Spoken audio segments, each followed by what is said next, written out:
Hi guys. So my name is Nina. Why is it so? My name is Are Nina. you answering? You don't ask me questions, I'm not answering. But my name is Lulusha. And this is Thriving at Love I'm and the Relationships. relationships.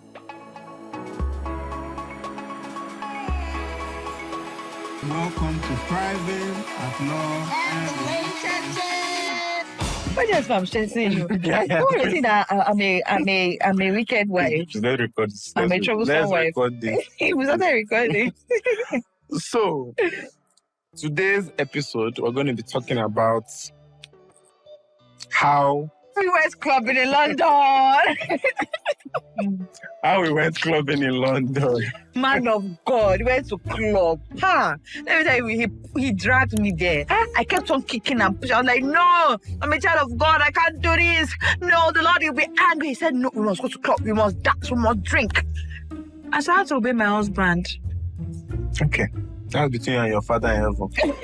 I will not contradict. Anyways, so yes, you heard us right. We went clubbing in London. Is it bad? We went clubbing. So what? Who is going to beat us? That's what we are here. Is it bad? That's what we are here to discuss. We just went to go and shake our bodies a bit. Ain't nothing wrong with that. So I think the reason why we're talking about this is, I think, was it a couple of months ago? We had posted something on Instagram and we just put that in poll that people should answer that. Is it wrong for Christian couples to go clubbing? And boy, oh boy. What we Our received? comment section went on fire. Ablaze. Everybody was just like, oh, yes, it's right. Somebody was like, you don't see anything wrong with that. So far I'm going to my life, I'm fine, I'm good, and that. And, for the longest of time, we also, would we say we didn't really have a definite answer. It was more like a gray area for us. And I think up until now, we've been able to find a way to go about whether we should go or we should not. Before we get to that, why did we go clubbing first of all? So, I went to a new country. I went to London, and me, in my past life, a bad boy. I was not a bad boy. A bad boy. Like I was a bad boy. So I used to go clubbing a lot, and I used to. How did I know this about you? I used to drink. Party, have fun, just to blow off some steam in the club. And I used to listen to a lot of Afrobeat music. So that was my thing, which is like once Friday comes, once weekend comes, somewhere I can just go to catch fun. That was what I knew to be fun, So, and I was a Christian and I didn't see it as anything bad. So, and this one that is in home, she also used to go. That's what I do. She used to go more than me. Please, can you speak for yourself? The work that Can you speak for yourself? The work that she used to do before, that's where they used to end the work, in the club. That's not true. So, when we got into marriage, we felt like, before, if you're going to the club... Now it's legalized, but I'm married. We can go together. You're going to the club as a single guy, they will say, you're going to go and catch babes, you're going to go and encounter lustful, whatever. But now I'm married, hey. Get some pololos. Exactly. Somebody is going to... Please cut that part out. That word is not for the public.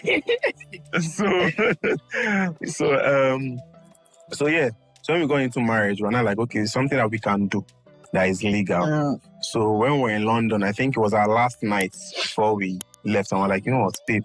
No, you don't say we. You say you were like, what's babe? Okay, I was like, you know what, babe? Thank you. My body's feeling shaky. Let's just go and blow off some steam. Let's see what the London scenery is like. And she obliged. She didn't follow my head leads me to. With the neck say no, I want to go ahead. The neck has to follow the head wherever the head no. Because she also wanted to enjoy the London. That's not true. All right, no problem. It's okay. So we went out and we got dressed. First of all, the first club went to I think they were closed or something like that. Because London people they used to close their club, and they're not like Nigeria guys. So we now eventually found another one, and then we got in and we ordered like a drink, and they were playing some popular music, and we're just like, that's when you're sitting on a chair, like, just feeling yourself and everything. And Like, I was praying for my husband's soul all the time. All the while. I was praying for his soul. It's okay. We have videos of her when she was dancing.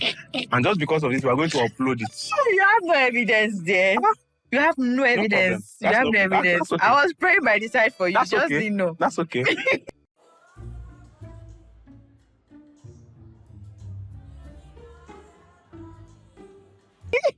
Anyway, so we were grooving and bopping and, you know, and I think I was one that said, let's take a picture.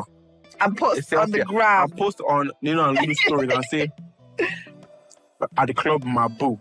Or something like that. Night out. You have fun.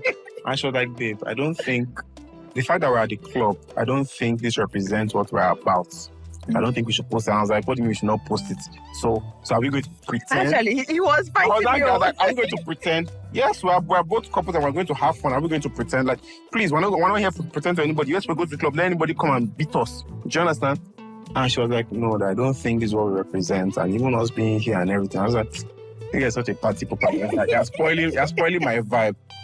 I mean, I saw reason with what she said, and we didn't eventually post the But you still took the picture. Oh, we still took the picture, and we still recorded ourselves and everything. And the fact that we didn't even spend too much time there because the club was dry. It was dead. It's different from what I was used to.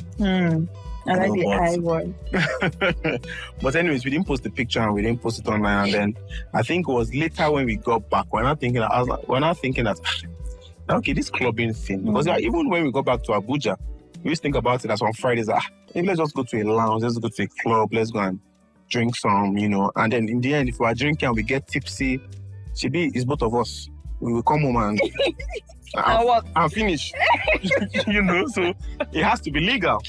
You get, and that to be honest, that was the way that we were thinking. And Afrobeats, all this Burna Boy, all the music that club music is something that I used to listen to, and I didn't see anything wrong in it, So what now happened?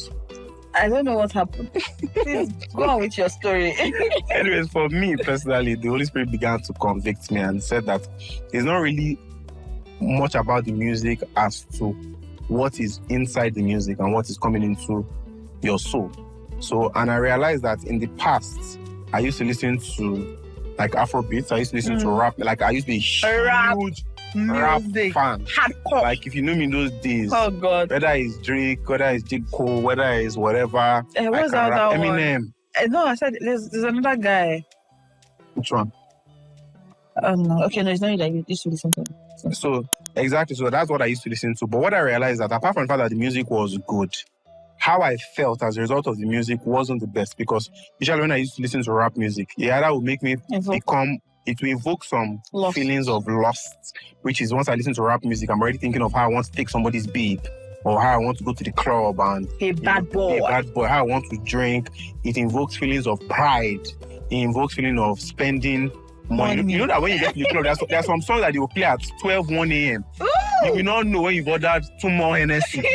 And then you now get home, you now be feeling bad. Where's my money? Do you understand? And they wait for like 1 a.m. when the alcohol has entered your system, and they will just play the song, and then you just go out with your guys, and you guys are having fun. After you have like almost 200K, don't leave my account. You get so that was what God was trying to bring my attention to. That. So he said that if the music does not edify your soul, no matter how good it is, it's always going to end in wrong actions. And no matter how harmless it looks. Seems, and over time, and I began to reduce. And I'm not like I loved listening to Burna Boy. Like I felt like his own music was the least dirty out of the top. I mean, it was African fighter, African giant, you know. But and I eventually had to win myself over time. And for a long time, for like a month, I only used to listen to instrumentals. Like it's just instrumental. And I don't even say anything. I don't even want to know what he is saying. Before I now started listening to like more gospel music, but like secular songs, but not carnal. So now that's the difference. You have gospel, you have secular songs, and you have Happy Birthday too use a secular song, not necessarily a gospel song, but they are carnal songs that they are telling you to carry out all the things that the Bible says you should not do, the lust of the flesh. So that's how it now changed for me. So going to the club, how I thought about this is that if I'm going to the club, what kind of music are they playing? Are they going to play gospel? Is no. Yeah. Do you get? So why would I go to that atmosphere? That's how we now eventually I think the appeal of going to the club eventually just, died down. And that's how, for me, it's so. And I think why we're even sharing this is the fact that as Christians, our bodies still crave the things of the world. Yep. Let's just establish it there. Because you are a tongue-talking Christian, you are whatever, doesn't mean that. Well, some people can say that, they've ascended to such a height that none of these things appeal to them. Ascension is a process. It is a process. Yes. But while you are getting there, there are some things that will still touch your body. You just be like, oh gosh, how wish I could do this, how wish I could do that. And for me, it was actually struggling with dressing in a modest way. Because now, why the diva? No, that's not true. It's okay. That's not true. Explain yourself. People see me now just like, oh wow, it's dressed so nicely, but that was not me in my past life. My past life, body. I was a baddie. You're a babuja body. Melon and island body. But no, it was the fact that, and the truth is that I never used to see it as an indecent thing. What I had trained my mind to think was that the weather is hot. Why are you wearing so much clothing? Just wear a piece of clothing here, piece of clothing there, and you're good to go. That was what I thought. And I would always dress in such an indecent way, very short clothes. I remember the first time we had gone out when we were still friends, that I wore one spaghetti shiny dress. That's your sequoia.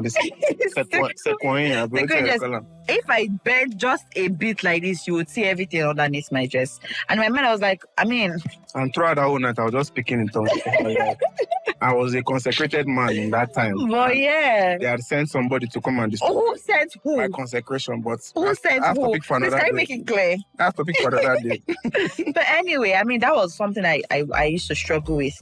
And I remember that was one of the things I didn't want to give up when I was going to be a Christian. I wanted to hold on to it so much so that I was willing to not be a Christian so far I was still able to dress however I wanted to. And I remember someone telling me that you don't have to be perfect when you become a Christian. And that's the essence of Christianity, for you to drop all those things on the journey to being on your Christian journey. So for example, you used to be a smoker, or rather you're a smoker and give your life to Christ today. God is not expecting you to drop it there and then. Right? Do you understand what I'm saying? It's not even possible, because it's something that you've trained your mind to do. Yeah. It's a habit, and you don't just drop habits just like that. And I think that was where I had misunderstood Christianity. The fact that once I get to Christianity, stop this, stop that. And I can't even remember when or how I dropped that. Yeah. When or how I dropped that kind of dressing. I just remember that somehow it just wasn't appealing anymore to me. And that's not to say that once in a while I don't feel like maybe wearing something with a high sleeve. Oh, yes, you do. to tantalize my husband or whatever. But blame it on you. But it's the fact that the Holy Spirit just somehow knows how to rein us in, knows how to teach us the way of the kingdom. Yeah. You can never know it by yourself. You can never ever know it by yourself. But it's really still the fact that yes, you are a child of God, yes, you are a Christian, but there's still some things that you struggle with. And how you go about the struggle is what is most important. For us, we realize that, okay, this thing we're doing, should we be doing it? Exactly. And why do we even want to do it? Why shouldn't we do it? And I think that's what's also very important, knowing the why. It's not just, I'm going to stop dressing indecently because somebody said. No, if you don't have that conviction, it will still be somewhere in your mind that if you're in a different setting, a different scene, you will still do that thing. The reason why we went to the club was because we did not really have the conviction about why we shouldn't go to the club. Was it the particular pastor that was telling us that, he understands what we're doing? Because I remember when we were given a position in church, and I was like, come on, I don't feel worthy of this position. Sir, me, I see a jam bonner boy. I'm a bad boy. So you tell me to come and lead prayer on Sunday, and on Monday I'm jamming bonner boy. I don't feel worthy. I remember something profound he had said. He said, see, if you don't feel a conviction about it yet, just continue with your work with God. That your work with God will get to a place where that thing that you are struggling with now will eventually die. But if you feel like you have to fit yourself into this box because you have gotten into a position that you eventually would fail. And just bring me to something that you were saying, that for some people, when they give their life to Christ, it's very dramatic and they cut everything. Like a smoker can just give up smoking. A drug addict can just give up drug addiction at that point in time. But that's not the case of majority of people. Some people still have to. Even Paul was saying it, in Romans, how that me I've noticed that I love God and I love to obey His law, but I've realized that there's another being at work in me that makes me do the things I don't want to do. That shows that sin is, whatever. But thank God for Jesus' power and all that. So it's a continuous work. And for us, we realize that first of all, okay, what do we represent? We represent building kingdom marriages. And we say we are going to the club. Does the club represent kingdom? No. Yeah. Do you get? Why does the club not represent kingdom? We now have to start going deeper in God to be able to understand why we shouldn't do it. So it's just, just speaking to people out there that are like, me, I can still step one leg in, step one. Like, we're not here to say do this or do that. One is just grow with your conviction, grow with God rather, and then you see that you'll be convicted about some certain things. And I think that was it for us. Yeah. So So God is not expecting perfection from you at all. Yeah. He's just expecting a heart that is just ready to grow. Yeah. Basically. Because consecration is a journey. Yeah. There's the righteousness like we learned in church that is imputed. That one you don't need to work for it. But there's a walk that you walk towards consecration. Yeah. That one you actually have to do to do the work. Yeah. And it's not going to be easy, but it's worth it. So especially in marriage, this is my own personal opinion, especially for men, and I can only speak to the men. Majority of men, especially in my generation, have battled at one point in time with sexual immorality or lust. The fact about it is that the club is a breeding ground for that spirit. The club, even if you go with your wife, your eyes are not only going to be with your wife. You enter the club, you see another woman dressed indecently. The spirit of lust has already started being in operation. Yes, we went to the place today to go and buy food. And very fair, pretty girl. Like, she just wore one outfit and it was just one button. No, let me explain the top she was wearing. She was wearing a yellow top, bright yellow top. And then the button was just one button. This whole place was open. Everywhere open. And her boobs were right in your face. I'll tell you the truth. When I saw her, I was like this. No, babe. Even when she passed, you were buying food now. Even when she passed, I said, I'm not going to look. I'm not going to look. Something moved your head. I was saying, I'm not going to look. My head was just standing like I said, I'm not going to look. And up until she left, and that's me, married man. And then you now want to carry yourself to a place where there are about 500 of that kind of girl in the club. Why? How? So don't deceive yourself and say, I'm going with my wife. I'll just, all the congee that is doing me, I'll just go and pour it in my wife when I get home. But the fact is that something has been deposited inside your spirit. Even the music. Yeah. If you listen to some kind of music long enough, you begin to love, maybe thinking about cheating on your wife. I like woman. I do it straightforward. It's not even that. There's one song that this guy, that me, I believe the guy is demonic. Is an agent of Satan. This is his song. I too like woman. That's all he sings. And you as a man, you are singing it and you are repeating it, and then you are wondering why these are your confessions. It's not only your wife that you like. So those kind of songs, and when you are drinking alcohol, you're not thinking about the things you are saying to yourself, because your words carry power. Yeah. So for me as a guy, that's what I just believe, that whether you are single or you're married, just avoid the club, because this generation is struggling with sexual immorality. Yeah. And the more the generation evolves, there are going to be more creative ways to even get deeper into pornography, sexual immorality. So I would just best avoid the club. That's my own personal conviction. Yeah. If you're not there yet, the Lord be with you. That's my own conviction. This is our own opinion. It is our own opinion. And we actually think it is an opinion that you should seriously consider. Yes. Right. So that's our own journey. We hope that you've been able to learn from it. So yes, we're not perfect. Yes, we went clubbing. We had fun. But we've learned and God has dealt with us. And we also think that, it's our journey. And we hope that you learn from it. Yeah. So as usual, tell us in the comment section what you think. What are some of the things that, you think is right? You think we're just yarning balls? Exactly. And you're going to go to club till the day you die? No, let us know in the comment section. All right then. Alrighty. So till next time, I'm Nino. And I'm Lulu. And this is Thriving at Love and Relationships.